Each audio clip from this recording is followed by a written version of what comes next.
क्या आपके कंप्यूटर का सॉफ्टवेयर अप टू डेट है? अगर नहीं तो आपको वानाक्राई रैंसमवेयर के शिकार होने का खतरा हो सकता है। हैकर्स रैंसमवेयर भेजकर आपके कंप्यूटर को लॉक कर देंगे और उसके बाद उसे खोलने के लिए आपसे फिरौती की मांग करेंगे। सावधान, क्योंकि दुनिया के 150 देश इस वक्त इसकी चपेट में हैं।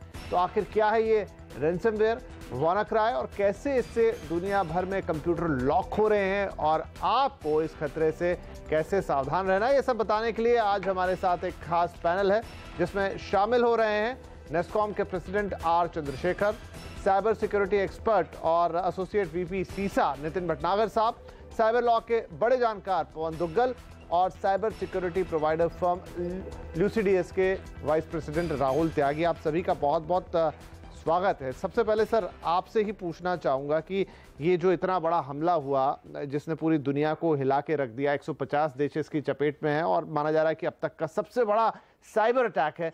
अब इसको वानाक्राई है, एक रैंसमवेयर है, लेकिन जो रैंसमवेयर है वो होता क्या है? देखिए, रैंसमवेयर एक तरीके का जैसे आप सोचिए कि आपको किसी ने किडनैप कर लिया, आपसे रिश्वत मांगी गई, मतलब रैंसम मतलब किसी चीज को पाने के लिए, दोबारा से अपनी चीज को ही पाने के लिए जिसके लिए आपको रिश्वत देनी पड़े, उसको रैंसमवेयर कहा जाता है, एक आम आदमी की भाषा में अगर समझाया जाए। अब अगर आप वानाक्राई की बात करें, ये एक कंप्यूटर के ऊपर हैक अटेम्प्ट है और अटैक किया गया है जिससे कि आपके सिस्टम को लॉक कर दिया जाएगा और उसको अनलॉक करने के लिए आपको एक रैंसम देनी पड़ेगी जो कि हैकर ने डिफाइन कर रखी है $300, जो कि 3 दिन बाद बढ़ के $600 हो जाएगी अगर आप। अच्छा, मतलब आप कह रहे हैं कि अगर आपने पैसे नहीं दिए तो बाद में बढ़ भी जाएंगे 3 दिन बाद। जैसा कि ये बोला जाता है कि 3 दिन बाद वो रकम बढ़ जाएगी अगर आपने उसको अनलॉक नहीं किया। राइट। तो इसमें अगर आपने अनलॉक नहीं किया तो ये कैसे आप रकम देते हैं? कौन आपसे कैसे रकम मांगता है? क्या आपको कोई मेल आती है, फोन आता है और फिर आप ये पैसे कहाँ देते हैं? ये सारे इंस्ट्रक्शन आपको उस स्क्रीनशॉट पे दिखाई दे जाएंगे कि आपको किस तरीके से ये पैसा देना है। बिटकॉइंस के जरिए ये पैसा ट्रांसफर किया जाता है। तो मतलब आपको अगर आपकी स्क्रीन लॉक हो ही जाती है तो बिटकॉइंस भी आपको अरेंज करने पड़ेंगे या जो भी ऑनलाइन ट्रांसफर करने के लिए, और ये गारंटी नहीं है कि आपको आपका एक्सेस कंप्यूटर का वापस मिल ही जाएगा। राइट। राहुल हमारे साथ हैं। राहुल, ये कितना बड़ा थ्रेट है? क्योंकि इसने इंस्टीट्यूशंस के कंप्यूटर लॉक कर दिए हैं। ब्रिटेन में तो भयानक तहलका मचा, उनका पूरा जो हेल्थ सिस्टम है वो लॉक कर दिया था, हालांकि अब वो नॉर्मलाइज हो चुका है। लेकिन क्या ये सिर्फ इंस्टीट्यूशन या जो बड़ी बड़ी कंपनीज है उन पे अटैक करते हैं या ये आपके हमारे किसी इंडिविजुअल के कंप्यूटर को भी उतनी ही तरीके से अटैक करते हैं और उतना ही बड़ा खतरा है? जी देखिए, अगर इस वानाक्राई रैंसमवेयर की बात करें तो सबसे पहले आपके दर्शकों को मैं बताना चाहूँगा रैंसमवेयर होता क्या है एक्चुअली में। तो रैंसमवेयर जो वर्ड है वो आया है सॉफ्टवेयर से। रैंसम का मतलब होता है फिरौती और वेयर का मतलब होता है सॉफ्टवेयर। जब आप सॉफ्टवेयर के माध्यम से किसी से फिरौती या रकम लेने की कोशिश करते हैं ऑनलाइन वर्ल्ड के अंदर, उसे हम बोलते हैं रैंसमवेयर। अब ये मैलवेयर की एक कैटेगरी होती है। जो टॉप हेडिंग होता है उसे बोलते हैं हम मैलवेयर। उसके अंदर से ही आपका वायरस निकलता है, ट्रोजन निकलता है, वॉर्म निकलता है और रैंसमवेयर एक नई चीज आई है। तो बाकी अगर मैं आपको बताऊं कि रैंसमवेयर ये अब पहली बार ऐसा नहीं हुआ है कि बहुत बड़े लेवल पे किया है। अगर आपको याद हो, लास्ट ईयर एक डॉक्सवेयर नाम का एक मैलवेयर आया था जो इससे भी ज्यादा खतरनाक था। ये तो सिर्फ आपसे रकम मांग रहा है, अगर आप नहीं देते तो आपका डेटा आप करप्ट हो जाएगा और आप उसे वापस रिकवर नहीं कर पाएंगे। वो मैलवेयर ऐसा था, वो रैंसमवेयर ऐसा था कि जो कि आपके कंप्यूटर को करप्ट करने के बाद आपकी जितनी भी आपके डेटा में प्राइवेट चीजें पड़ी हैं उनका डंप रिमोटली दुनिया में कहीं पे भी उसको चुरा लेता था और वो आपको ब्लैकमेल करता था। एक मिनट के लिए आपको रोकूंगा क्योंकि आर चंद्रशेखर साहब नेस्कॉम के प्रेसिडेंट हमारे साथ है। एक बार उनसे हम जायजा ले लेते हैं क्योंकि पूरे देश का सवाल है। चंद्रशेखर साहब, जहां तक भारत की बात है, आज सोमवार का दिन था और ये माना जा रहा था कि ऑफिसेस खुलेंगे तो शायद भारत के लिए भी एक बड़ा अटैक साबित होगा। शाम होने आई है, ऐसी कोई खबर नहीं आई है और जो साइबर सिक्योरिटी यूनिट है या सेल है उसने भी कहा है कि उनको कोई ऑफिशियल शिकायत नहीं मिली है। तो क्या माने भारत इससे सेफ है? देखिए, जहां तक हमारा भी जानकारी है वो यही है कि कोई खास अटैक्स का खबर नहीं मिली है। और जहां तक आईटी इंडस्ट्री का सवाल है, क्योंकि ये अटैक्स खास करके विंडोज एक्सपी और ओल्डर वर्जन्स ऑफ विंडोज या विंडोज वर्जन जिस पे पैच नहीं लगा हुआ है उन पे हो रहा है। तो जहां तक आईटी इंडस्ट्री का सवाल है, वो टेक्नोलॉजी एरिया में ही काम करते हैं और generally speaking latest version use करते हैं और पूरे पैचेस भी टाइम टू टाइम लगाए जाते हैं। तो इसलिए हम ये नहीं एक्सपेक्ट कर रहे कि ज़्यादा इम्पैक्ट होना चाहिए, क्योंकि इंडस्ट्रीज में आईटी इंडस्ट्री ज़्यादा प्रिपेयर्ड होना ही है। और जहाँ तक हमारी रिपोर्ट से जो कंपनी से जो आ रहा है और जिससे हम बात किया है, कोई ऐसा खास इम्पैक्ट नहीं नजर आ रहा है। तो चंद्रशेखर साहब, ये क्या सिर्फ 1-2 दिन की बात है, या आपको लगता है कि अब इस तरह की चीज के लिए कंपनीज को तैयार ही रहना पड़ेगा, क्योंकि ये हमले कभी भी हो सकते हैं? हाँ, मैं समझता हूँ कि इस अटैक से नुकसान शायद कम भी हो, पर इससे एक बहुत ही इम्पोर्टेंट लेसन है हमारे लिए, सबक सीखना चाहिए कि आगे जैसे मैंने सुना था, कोई और कह रहा था कि दूसरे भी अटैक्स हुआ है जिसमें इम्पैक्ट और लॉस बहुत भारी भी हुआ है। तो इसका ये सबक सीखना चाहिए कि हम नेक्स्ट अटैक के लिए वेट नहीं करना चाहिए, साइबर सिक्योरिटी पे ध्यान देना चाहिए। और दूसरी बात ये है कि बड़े ऑर्गेनाइजेशंस में जहां डिजिटाइजेशन काफी हद तक पहुंच चुका है, उनमें cyber chief information security officer भी होना चाहिए, और इंफॉर्मेशन सिक्योरिटी के लिए सही टूल, सही टेक्नोलॉजी, सही प्रैक्टिसेस और पर्सनल चारों पे ध्यान देना चाहिए, नहीं तो आप खतरे में हो सकते हैं। राइट, काफी बड़ी बात, क्योंकि आप अगर इन सारी चीजों पे ध्यान नहीं रहेंगे तो खतरे में पड़ सकते हैं। पवन दुग्गल साहब भी जुड़ गए हमारे साथ, बड़े साइबर लॉ एक्सपर्ट और बहुत करीब से देखते हैं पूरे साइबर सिक्योरिटी के सिनेरियो को। दुग्गल साहब, जैसा यहाँ पर चंद्रशेखर साहब कह रहे हैं कि आपको अप टू डेट रहना होगा, लेकिन हम देखते हैं कि जो हिंदुस्तान है वहाँ पर पुराने वर्जन भी बहुत कंपनियां इस्तेमाल करती हैं, घरों की तो बात छोड़ ही दें हम, और अपडेटेड भी वो नहीं रहते हैं। इसके अलावा जो पायरेसी है वो भी बड़े पैमाने पे होती है। तो इस तरह से तो हम बहुत ज़्यादा वर्नेबल हैं, खतरा इस देश पे या हमारे देश पे बहुत ज़्यादा है।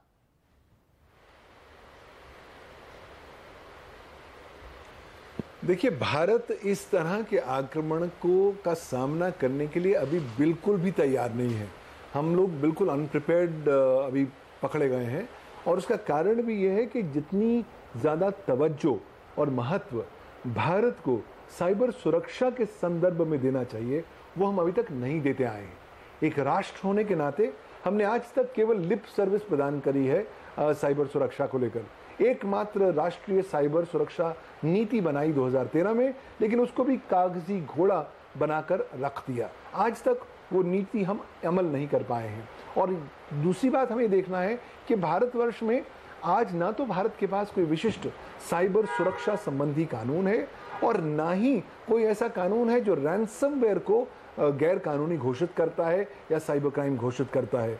साथ ही साथ भारत का जो अपना सूचना प्रौद्योगिकी कानून है, वो आज से 9 साल पहले ही हमने लास्ट अमेंड किया था, तब से आज तक कोई संशोधन ही नहीं आया। मीनवाइल टेक्नोलॉजी इतनी तेज रफ्तार से आगे निकल चुकी है कि आज आवश्यकता है कि हम अपने भारत का जो अपंग साइबर लॉ है उसको हम पुनः से संशोधन करें, ताकि आज की तारीख में वो ज़्यादा टॉपिकल और रेलेवेंट हो सके। और सबसे महत्वपूर्ण बात, मुझे लगता है भारतवासियों में साइबर सुरक्षा को लेकर कोई कल्चर भी मौजूद नहीं है। हम लोग विश्वासी आदमी हैं, हम शेयर करते हैं, हम जॉइंट हिंदू फैमिली यहाँ से आए हैं, तो इसलिए लोगों को कहीं ना कहीं नहीं लगता कि उन्हें अपनी छोटी छोटी ड्यू डिलिजेंस करने की जरूरत होती है। और इसलिए मैं सोचता हूं कि सरकार को ज्यादा कैपेसिटी बिल्डिंग प्रोग्राम करने पड़ेंगे, और साइबर लॉ को और साइबर सुरक्षा संबंधी एजुकेशन को आपको स्कूल के करिकुलम का अभिन्न हिस्सा बनाना पड़ेगा, पहली कक्षा ऑनवर्ड से। अगर हम ये तमाम सारे कदम उठा पाएंगे तो तमाम सारा जो इकोसिस्टम है उसको ज्यादा सिक्योर बना पाएंगे। और अगर इस तरह के आक्रमण बाद में होते हैं, जो मैं मानता हूं सदैव होते रहेंगे, हमारी प्रिपेयर्डनेस लेवल ज्यादा होगी और हम इस तरह की चुनौतियों के साथ डील करने में ज्यादा सक्षम हो पाएंगे। जी राहुल त्यागी, जो आपसे बातचीत चल रही थी तो मेरा सवाल यही था कि चलिए कंपनीज के लिए तो अलग बात हो गई, वहां पे उनकी पूरी सॉफ्टवेयर टीम रहती है, सिस्टम टीम रहती है, लेकिन जो इंडिविजुअल कंप्यूटर्स हैं घर पे लगे हैं, चार्टर्ड अकाउंटेंट का है, डॉक्टर का है, वकील का है, उन पर भी क्या उतना ही खतरा है? जी बिल्कुल, उनके ऊपर भी इतना ही खतरा है। अब अगर आप अकाउंटिंग सोल्यूशन की बात करें, बहुत सारी एप्लीकेशंस होती हैं जो आपके अकाउंट्स मैनेज करती हैं, 1 साल का डेटा होता है। तो मोस्टली ये जो एप्लीकेशंस होती हैं ये डेस्कटॉप एप्लीकेशन होती हैं, ये क्लाउड के ऊपर आप डाटा सेव नहीं कर सकते जिसको आप कहीं पे भी एक्सेस कर सकते हैं। तो ये जो मैलवेयर होते हैं ये बेसिकली उन्हीं कंप्यूटर्स को ज़्यादा टारगेट करते हैं जो बल्क में डेटा अपने कंप्यूटर्स में रखते हैं। अगर डेटा पूरे साल का अकाउंट्स का डाटा करप्ट हो जाता है तो आपको एक बड़ा अमाउंट देना ही पड़ता है उनको, ताकि क्योंकि आपका पूरा कंपनी का या इंडिविजुअल, अगर आप अकाउंटेंट हैं बाकी कंपनियों का डेटा सेव कर रहे हैं, मैनेज कर रहे हैं, तो आपको पैसे देने पड़ेंगे। एक चीज़ जो मैं इसमें एक चीज़ मैं ऐड करना चाहूँगा सर, कि बड़ी कंपनियों के लिए भी ये बहुत बड़ा चैलेंज है। क्यों? क्योंकि कंपनियों के अंदर अगर 1000 कंप्यूटर है तो जरूरी नहीं है 1000 कंप्यूटर का जो ऑटो अपडेट होता है, जिसके ऊपर हम बहुत रिलाय कर रहे हैं कि नहीं ऑटो अपडेट आ जाता है तो हमें करना चाहिए। 90% फीसदी अगर आप देखें इकोसिस्टम के अंदर जो यंगस्टर से लेकर बड़े मैक्सिमम या using pirated software, pirated Windows. अगर आप व्यूअर्स से पूछें कि अगर आप ओरिजिनल विंडो यूज करते हैं तो लोगों को ये समझना चाहिए, ओरिजिनल विंडो अगर आप लेते हो जाके या ओरिजिनल सॉफ्टवेयर लेते हो, उसका मकसद, मेन मकसद ये होता है कि वो वायरस के बगैर होता है। वो जो सबसे बड़ी प्रॉब्लम जो हमें दिखने को आ रही है वो है इकोसिस्टम का एजुकेशन सिस्टम। जी बिल्कुल, ये बात तो अभी कह ही रहे थे पवन दुग्गल साहब की आपको ये अवेयरनेस बढ़ानी पड़ेगी, एक ये इकोसिस्टम इसके लिए तैयार करके रखना पड़ेगा। नितिन भटनागर साहब, तो आज का दिन में बीता है, जो नेशनल एजेंसी है उसने भी कहा है कि कोई ऐसी मेजर शिकायत तो नहीं मिली। हमने 2-4 बातें सुनी थी कि आंध्र प्रदेश के कुछ पुलिस स्टेशन है वहां पर हैक हो गया है, कुछ 2-4 मैन्युफैक्चरिंग यूनिट्स हैं वो हैक हो गई हैं, तो कुछ तो बातें आई हैं भारत में। तो क्या ये खतरा कल परसों आने वाले हफ्ते भर में मंडराता रहेगा सिर पर? ये खतरा तब तक आपके सर पर मंडराता रहेगा जब तक आप, जैसे अभी सारे पैनलिस्ट ने बोला भी कि अवेयरनेस एक बहुत इंपॉर्टेंट, वो तो चलिए एक लॉन्ग टर्म प्लान हो गया, लेकिन मैं रिसेंट की बात करूं, अगर अपने सिस्टम्स को अपडेट नहीं कर रहे हैं, आप अगर अपने ऑपरेटिंग सिस्टम्स को अपडेट नहीं कर रहे हैं टाइमली, जैसे पायरेसी सॉफ्टवेयर यूज कर रहे हैं, अगर आप वो यूज करते रहेंगे तो ये खतरा आपके ऊपर मंडराता रहेगा। और आपको अपने सिस्टम के अंदर एंटी वायरसेस अपडेट करके रखने चाहिए। आपको अगर ऑर्गेनाइजेशन की बात करें, ऑर्गेनाइजेशंस को हर क्वार्टर में वल्नरेबिलिटी असेसमेंट, पेनिट्रेशन टेस्टिंग करना चाहिए अपने सिस्टम्स का, अपने नेटवर्क्स का, अपने एप्लीकेशंस का, और क्वार्टरली ऑडिट्स भी करना पड़ेगा अगर उनको अपने सिस्टम्स को सेफ रखना है। और रही बात सर्टेन की, अभी एडवाइजरी भी निकली थी, उस एडवाइजरी में भी उन्होंने यही रिपीट किया है कि आप कभी भी अपने ऑडिट्स को थोड़ा सा फ्रीक्वेंसी बढ़ाएं, जिससे कि आप अपने आज जो आपके यहाँ वल्नरेबिलिटीज हैं आपका उनको पता टाइमली लग जाए। प्रोएक्टिवली अगर आपको पता लगता है तो आप उसको मिटिगेट भी कर सकते हैं, और अगर आपको वल्नरेबिलिटी के बारे में ही नहीं पता होगा तो आप मिटिगेट तो दूर की बात है। तो ये सिक्योरिटी पॉइंट ऑफ व्यू से ऑडिट्स करना, वल्नरेबिलिटी असेसमेंट करना, अपने सिस्टम नेटवर्क्स पे पेनिट्रेशन टेस्टिंग करना बहुत इंपॉर्टेंट एस्पेक्ट होगा। चलिए, तो यहां पर जागरूकता ही आपको बचा सकती है, अपडेशन ही आपको बचा सकता है, और एक पूरा इकोसिस्टम जिसकी हमारे सभी पैनलिस्ट बात कर रहे हैं कि एक प्रॉपर लॉ है, और उसके बाद आप नीचे से लेकर चलें, स्कूल एजुकेशन से ये सारी चीजें डालें, क्योंकि आने वाले भविष्य में शायद लड़ाइयां इसी तरीके से होंगी, कंप्यूटर की हैकिंग्स ही होंगी और डेटा लॉक होगा, फिरौती मांगी जाएगी, या उससे आगे भी कोई नए तरीके आ सकते हैं। चलिए, तो हम यहाँ लेते हैं एक छोटा सा ब्रेक, लेकिन एक बड़ा सवाल, क्योंकि आजकल बहुत ज्यादा इस्तेमाल होता है मोबाइल फोन का, लोग कंप्यूटर जो डेस्कटॉप की जगह अब मोबाइल फोन में बहुत सारा काम करते हैं, आपके बैंक अकाउंट्स उसके अंदर होते हैं, तो क्या मोबाइल फोन्स पर भी एक खतरा है? चर्चा करेंगे अपने एक्सपर्ट से छोटे से ब्रेक के बाद।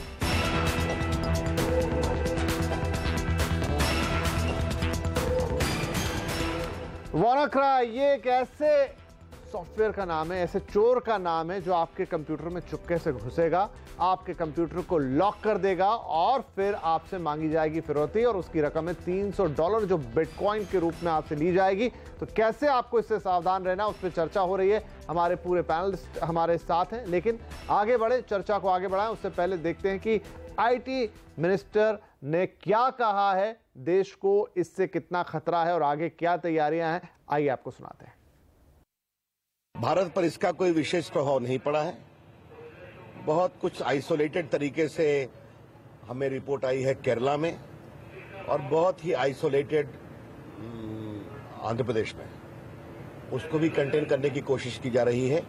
खास करके जो पैच सिक्योरिटी सिस्टम होता है उसको इंस्टॉल किया जाए, तो उसको इंस्टॉल करने से बहुत ही एक प्रकार से मजबूती मिली है।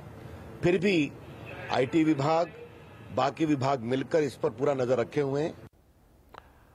तो रविशंकर प्रसाद जी का कहना है कि कोई खास दिक्कत देश में नहीं आई है फिलहाल, और अभी नजर रखी हुई है इसके ऊपर। पवन दुग्गल साहब, जैसा हम सब जानते हैं और थोड़े दिन पहले ये मामला उठा भी था कि देश के जितना बैंकिंग सिस्टम है पूरा, खास तौर पे जो एटीएम्स हैं वो सब एक्सपी पे काम करते हैं, जो पुराने आउटडेटेड वर्जन है। हालांकि आज माइक्रोसॉफ्ट ने पैचेस जारी किए, उन्हें डाउनलोड भी किया गया होगा, सब कुछ है, लेकिन जिस जगह पे हैं, हालांकि मंत्री जी आश्वासन दे रहे हैं, लेकिन जो पूरा हमारा सिस्टम है, आज अगर हमसे फर्ज करें कि बैंक्स बंद हो जाएं 1-2 दिन के लिए या कुछ घंटों के लिए और एटीएम रुक जाएं, तो बहुत बड़ा क्राइसिस हो सकता है। क्या कहेंगे आप, हमें कितने और अपडेशन की जरूरत है?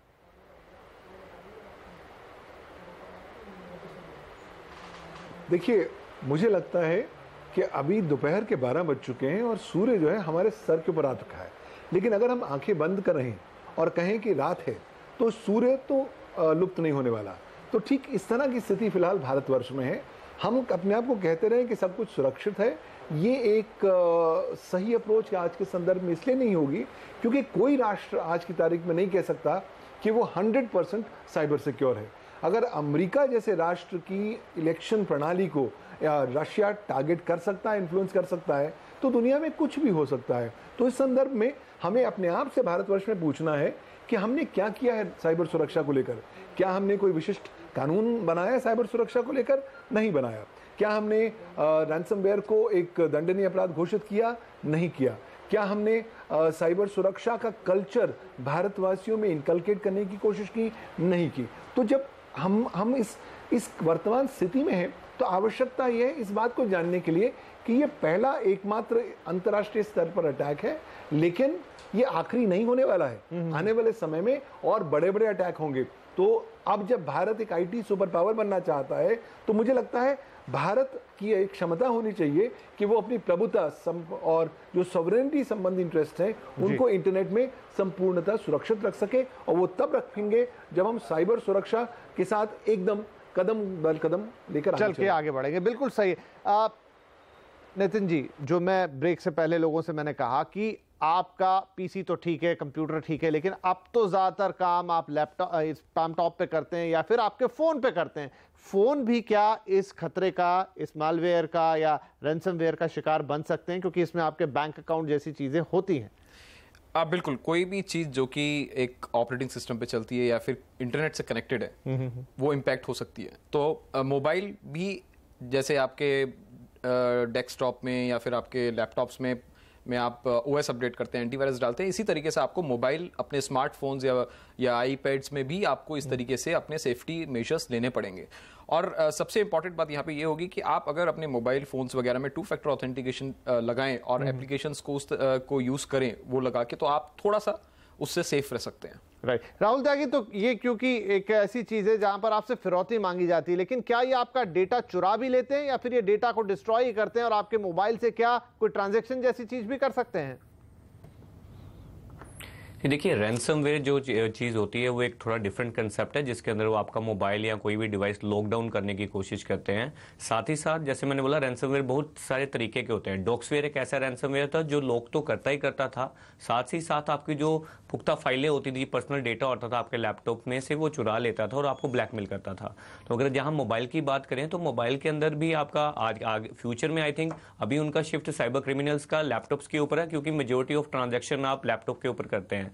अभी आगे जाके after demonetisation I think India सबसे बड़ा टारगेट होगा क्रिमिनल्स के लिए, क्योंकि यहाँ पे मैक्सिमम लोग आज के दिन में 400 मिलियन से ज़्यादा मोबाइल फ़ोन इंडिया में है, तो उससे मोबाइल बैंकिंग करेंगे। तो ये शिफ्ट चेंज होगा ज़रूर। और जैसा कि पैनलिस्ट ने बताया कि जहाँ किसी भी डिवाइस के अंदर जिसके अंदर ऑपरेटिंग सिस्टम चलता है, रैंसमवेयर और बाकी खतरे होने जरूरी हैं। तो मेरे ख्याल से वो चलिए, तो आपका मोबाइल भी यहाँ खतरे से बचा हुआ नहीं है, उसमें भी आपको सॉफ्टवेयर अपडेट करके रखना चाहिए और उसके अंदर भी थोड़ा प्रोटेक्शन के लिए सॉफ्टवेयर रखने चाहिए। चलिए, हम लेते हैं यहाँ पर एक छोटा सा ब्रेक के बाद हम कंक्लूड करेंगे चर्चा को कि फाइनली आपको आप मौजूदा स्थिति में जो आगे पॉलिसी लेवल पे चेंजेस होंगे वो अलग बात है, लेकिन आज आप क्या करेंगे, कैसे पहचानेंगे इस खतरे को और अपने आप को सुरक्षित रखेंगे इस छोटे से ब्रेक में।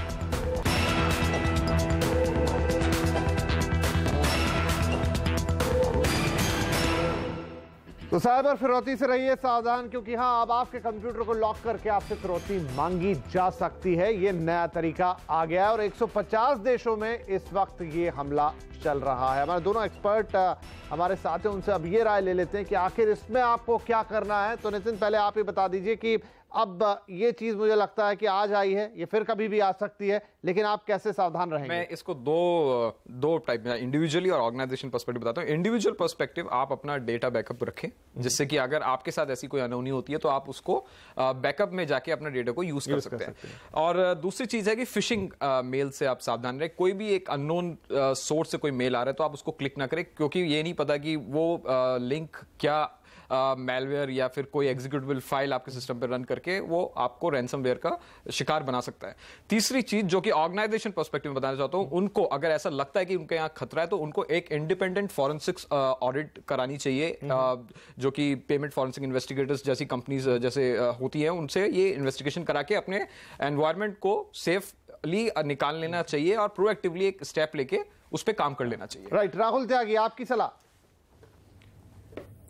देखिए, सबसे पहले तो यूजर को ये करना चाहिए, अभी भी जब भी जीरो पैच आता है तो जरूरी नहीं है कि हर बंदा ही उस पैच को अपडेट करता है, बिकॉज मोस्टली लोग अपना अपडेट्स बंद कर देते हैं ताकि कंप्यूटर की स्पीड बढ़े और उनका डेटा ज़्यादा वेस्ट ना हो। तो सबसे पहले उनको अपना MS-17 गूगल पे टाइप करना है और इस मालवेयर को रिमूव करने के लिए, इससे बचने के लिए तो जो माइक्रोसॉफ्ट ने पैच दिया उसको इंस्टॉल कीजिए। जैसे हमारे अदर पैनलिस्ट ने कहा, बैकअप जरूर रखिए और मेरे हिसाब से अगर आप हो सके तो अपना जो क्रिटिकल डेटा है उसका बैकअप क्लाउड पे जरूर रखिए, क्योंकि जहां अगर आप बैकअप रखोगे, हार्ड डिस्क पे रखोगे या दूसरे कंप्यूटर पे रखोगे, उसके अंदर भी रैंसमवेयर आने की संभावना काफी ज्यादा है। तीसरी जो सबसे बड़ी चीज है, कंपनियों को एक छोटा सा स्टेप लेना पड़ेगा, फिशिंग का एक कैंपेन चलाना चाहिए। जैसे मोस्ट ऑफ दी कंपनीज, जैसे हम अवेयरनेस वीक चलाते हैं क्योंकि हम यही काम करते हैं, तो इसके अंदर उनको एक अवेयरनेस अपनी कंपनी के एम्प्लॉयज को देनी चाहिए, खासकर अपने अकाउंटेंट को, क्योंकि अकाउंटेंट सबसे ज्यादा वर्नेबल टारगेट होता है किसी भी कंपनी के अंदर। अगर उसको हैक कर लिया जाता है या उसके कंप्यूटर को हैक कर लिया जाता है तो आपकी रीढ़ की हड्डी के ऊपर वार हो जाता है साइबर। चलिए, तो आपको सावधानियां रखनी, लेकिन जो पॉइंट शुरू से आखिरी तक आया वो है अवेयरनेस का। आपको इसके बारे में जागरूक बनना पड़ेगा। ये पहला मौका है कि इतने बड़े पैमाने पे ये साइबर अटैक हुआ है, कंप्यूटर लॉक करके फिरौती मांगी जा रही है, लेकिन जैसा हमने कहा कि आने वाले वक्त में ऐसे ही हमले होंगे, इसी तरीके से आपको लूटा जाएगा, लेकिन आपकी जागरूकता और आपकी समझदारी आपको बचा सकती है। तो उम्मीद यही करेंगे कि आगे ऐसा कोई भी इंसिडेंस होता है, कोई भी हमला होता है तो हम उसके लिए तैयार रहेंगे और जो स्टेप्स हमारे एक्सपर्ट्स ने आपको यहां बताए हैं उनका इस्तेमाल जरूर करें अपने डेटा को सुरक्षित रखने के लिए। फिलहाल आप सभी का इस कार्यक्रम में हमारे साथ शामिल होने के लिए बहुत शुक्रिया। नमस्कार।